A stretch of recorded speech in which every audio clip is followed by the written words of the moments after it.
kita lanjutin belajar IPA. Nah, untuk pelajaran kali ini kita akan belajar tentang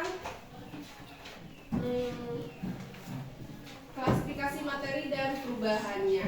Dimana di sini seperti kayak kemarin ya, kita akan belajar tentang perubahan fisika dan perubahan kimia.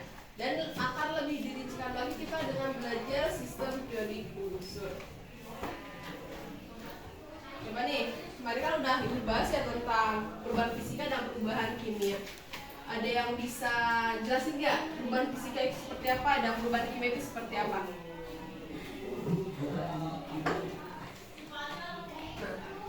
Perubahan fisika itu kemarin kan cuma hanya berubah bentuknya saja ya, berubah bentuk atau berubah halnya, tapi materinya masih tetap, masih sama. Sedangkan kalau perubahan kimia yaitu perubahan yang materinya akan berubah, entah itu berubahnya dari bau ya, dari warna. Sebelum itu ibu akan absensi terlebih dahulu ya. Ayu, Adit, Anissa, Anissa, Adit, terus lagi lupa. Aura, Adit, Konita, Adit, Tini, Adit, Maeto, Adit, Ayumi, Adit, Pika, Yulisa, Adit, Intan, Adit, Saada. Adit, Oke. Alam, Adit, San Haji, ada Idris, Cepi, Rifki. Oke, ada semuanya ya. Pada tujuan pembelajaran kali ini, ibu harapkan kalian bisa memahami sifat dan perubahan materi, baik itu sifat fisika, kimia, lalu dan penamaan, tata nama penamaan senyawa ya. Nanti bakal ibu ajarin di mana dari ada senyawa logam, non-logam. Tuh. Minta kalian buka di halaman 21. Di situ ada materi sifat dan perubahannya. Udah. Dari sifat, materi dan perubahannya itu terbagi menjadi dua. Ada apa aja coba? Sifat apa? sifat Fisika dan sifat kimia. Oke, coba kita bahas dari sifat fisika terlebih dahulu. Nih, dari sifat fisika itu juga terbagi menjadi 6. Nah, yang pertama itu ada Wujud zat, lalu warna, apalagi? kelarutan, Terus daya tahan listrik, dan titik titik dan titik Boleh. Oke, lalu di sifat kimia itu juga terbagi menjadi berapa? 5. 5. Ada apa aja? Mudah busuk, Mudah karat, mudah terbakar, mudah meledak, Beracun dan beracun. beracun. Coba nih dari mudah busuk misalnya seperti apa? Bangkai, betul ya, misalnya bangkai kan busuk ya, itu makhluk hidup ketika sudah tidak bernyawa akan cepat busuk ya kalau tidak dibantu dengan formalin ya. Lalu misal berkarat itu biasanya ada pada apa? Besi. Kenapa besi bisa berkarat? Karena apa? Oksigen dapat mengakibatkan benda tersebut. Kenapa bisa terkarat besi? Kenapa bisa berkarat? Oksigen dapat mengakibatkan benda tersebut. Iya, betul ya. Kenapa besi bisa berkarat? Nah, si besi ini kan kita taruh di luar, terus kena hujan, kena angin, sehingga si besi itu akan teroksidasi dengan oksigen, sehingga menyebabkan si besi itu berkarat. Yang tadinya besi itu mulus ya, karena oksigen hingga menjadi berkarat. Lalu mudah terbakar. Nah, mudah terbakar itu misalnya seperti apa? Bensin. Bensin itu mudah terbakar ya. Makanya kalau lagi isi bensin atau lihat bensin, hati-hati kena api karena mudah terbakar. Selain itu apa lagi? Mudah meledak. Misalnya apa yang mudah meledak? Misalnya magnesium ya, uranium dan natrium. Biasanya kalau dari bom, bom atau petasan, yang pokoknya yang benda-benda meledak aja, itu biasanya kandungannya itu ada apa aja tadi Kak?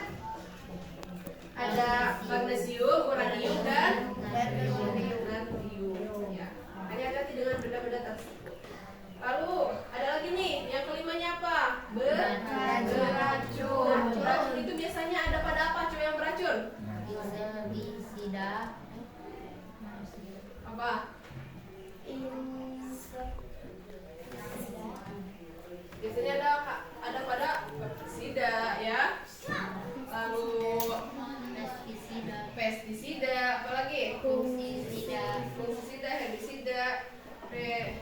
pestisida. Nah, ternyata si zat beracun ini biasanya digunakan untuk apa sih, dimanfaatkan ya zat beracun? Nggak mungkin kan manusia menciptakan zat beracun kalau nggak ada tujuan baiknya. Nah, coba biasanya si racun itu biasanya dimanfaatkan oleh kita itu untuk apa? Membasmi hama, Membasmi hama, apalagi baik serangga ataupun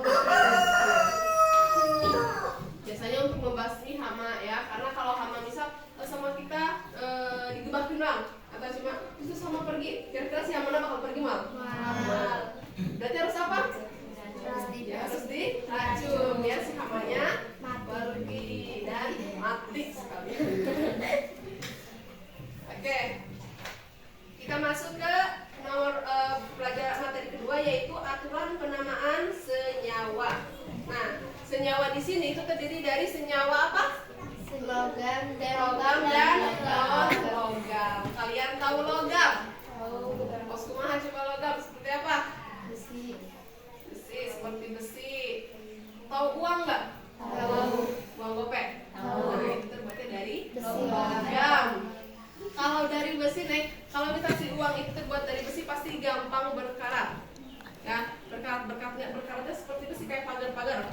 Pagar-pagar kalau berkarat kan sampai si besinya keropos. Nih, kenapa uang itu udah kita oper sana sini biar ya nemu uang yang sampai keropos gitu? Karena si uang itu terbuat dari logam, kan dari besi.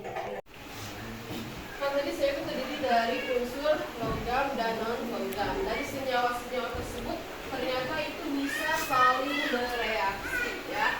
Misalnya di sini ada logam kalium atau K itu bereaksi dengan klor atau Cl. Kalium atau K. Kalium itu logam ya. Logam dan klor itu adalah non-logam. Itu akan menghasilkan yang namanya senyawa KCl atau kalium klorida. Kalium klorida. Tuh. Tahu ini kalian kan pengen tahu ya. Kalium itu apa? Klorida itu apa? Nih, kalian bisa lihat di halaman 23. Di situ ada tabel unsur periodik. Ada. Nih, coba kita sekarang bahas cara membacanya ya. Cara membaca tabel unsur periodik. Misal di situ kalian boleh tulis dulu ya. Ininya boleh tulis dulu. Depan. Nah, kita akan baca. Gue akan jelasin nih tata cara baca tabel unsur periodik. Itu kan ada banyak ya. Kita ambil contoh satu, misal ini dari ada unsur Zn ya. Zn itu adalah seng ya. Seng. Zn itu adalah seng. Nah, di sini ada angka yang di ujung. Kalian lihat di buku, di ujung yang paling atas. Nah, itu disebutnya adalah nomor atom. Keberulangan dari H atau hidrogen, nomor atomnya 1. Seterusnya hingga ke bawah. Nah, ini si Zn ini atau si seng ini ada di nomor atom 30. Lalu lihat nomor massa nih. Nomor massa itu ada yang di sebelah atas tapi di bagian kanannya ya. Ini nomor massa atom. Ya. Dan si Zn tersebut sendiri adalah merupakan lambangnya. Lalu di bawah nomor atom itu kan ada 3 angka yang berbaris ya. Ada angka 3 angka yang berbaris. Nah, yang atasnya itu adalah titik didih ya. Yang angka atasnya itu yang di bawah nomor atom ada titik didih. Lalu yang tengahnya ada titik meleleh ya. Dan yang paling bawahnya itu adalah massa jenis. Nah, lalu di pinggirnya atau di bawah lambangnya, di bawah Zn ini ada yang namanya struktur elektron. Struktur elektron itu tulisannya seperti ini. Ya. Coba kalian boleh lihat dulu nih di bukunya yang di tabel unsur periodik. Kalian ini. Ya, coba kalian perhatikan.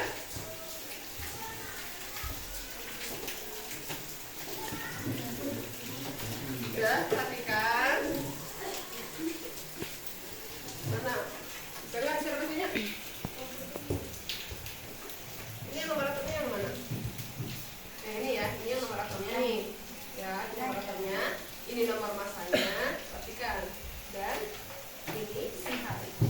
ini merupakan lambangnya ya. Jadi itu dibacanya yang ini sen. Sen itu apa sih? Jadi nah si gen itu dibacanya adalah sen ya.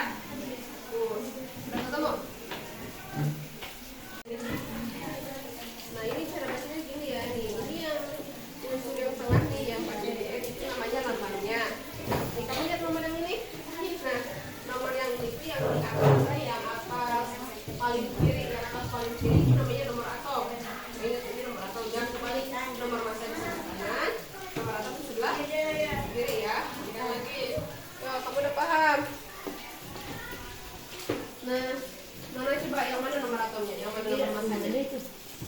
Nomor atom yang mana? Sebelah kiri atau sebelah kanan? Sebelah kiri benar ya? Coba. Di antara lambang DN ini atau lambang sen ini, nomor massanya sebelah mana? Sebelah mana? Sini. Terus ini yang tiga barisan tiga ini nih, ini kan ada nomor-nomor tiga ya, baris. Nah itu apa aja? Apa aja? Titik-titik ya, nih yang paling atas titik-titik ya. Lalu yang tengahnya itu adalah titik lele dan yang bawahnya itu adalah massa jenis. Lihat ke sini ya, perhatikan, lihat juga di unsur-unsur yang lain. Gimana deh, kita paham? Alhamdulillah ini sudah paham kan? Nah, ini nomor ya ini lambangnya. Nah, ini yang bawahnya itu namanya ya, nama si lambang tersebut ya. Ini kan ada misal di sini itu adalah Mg ya, Mg itu namanya magnesium. Dan ini nomor atomnya, ini nomor massanya, pilih pilihnya, titik lele dan massa jenisnya. Benar, ini udah paham ya sini? Udah. Ada yang mau ditanyakan nggak kalau belum dipahami? Udah paham? Udah. Ada apa yang ditanyakan?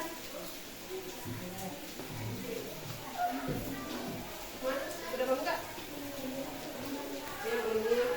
Yang ini tuh lihatnya kayak tadi. Yang ini tuh yang paling atas adalah nomor atom ya. Ini nomor massa. Terus ini nama si lambangnya. Ini kan lambangnya. Titik didih ya. Bukan titik dede. Titik didih ya. Terus ini massa jenis ya. Ini udah paham? Pembahasan selanjutnya, tadi kan kita udah membahas tentang cara membaca tabel periodik ya. Sekarang kita masuk ke aturan penulisan lambang unsur ya. Coba nih sebelum dijelasin, kalian ada yang udah tahu belum? Aturan penulisan itu seperti apa? Ya Son, kayak gimana? Aturan penulisan unsur. Untuk lambang unsur yang banyak terdiri satu huruf penulisannya menggunakan huruf kapital. B. Untuk lambang unsur yang terdiri dua huruf penulisan huruf pertama menggunakan huruf kapital dan huruf kedua dengan huruf kecil. Ya betul ya. Jadi ketika ada unsur ya, ketika hanya ada lambang unsur mempunyai satu huruf, berarti penulisannya menggunakan huruf kapital. Kecuali kalau misal si unsurnya mempunyai dua huruf ya, berarti yang pertama itu pakai huruf kapital dan yang keduanya itu pakai huruf kecil. Misalnya di buku tadi kalian lihat ya, di nomor atom pertama itu ada H ya, ada H, ada hidrogen. H itu kan nama unsurnya cuma satu ya, cuma satu huruf. Sedangkan yang JN, kalian lihat yang JN, JN ada berapa? Dua. Ada dua. Jadi penulisannya seperti ini ya. Kalau hanya satu huruf, berarti pakai huruf kapital atau huruf besar. Kecuali kalau dua, yang pertama itu pakai huruf kapital dan yang keduanya pakai huruf kecil. Misal juga di sini ada nih, kalau Cl nih, C-nya besar, L-nya kecil. Sedangkan ini yang kalium. Nah, kalium kan cuma satu doang Kak. Berarti pakai huruf kapital. Tuh ya. Oke, lalu misal juga nih, di sini ada Mg. Mg penulisannya berarti kayak gimana yang Mg? Mg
senyawa itu kan terbagi dua ya, ada unsur logam dan unsur non logam. Karena nanti akan tertuang dalam tabel unsur periodik. Nah, tabel unsur periodik itu mengandung dari logam dan non logam.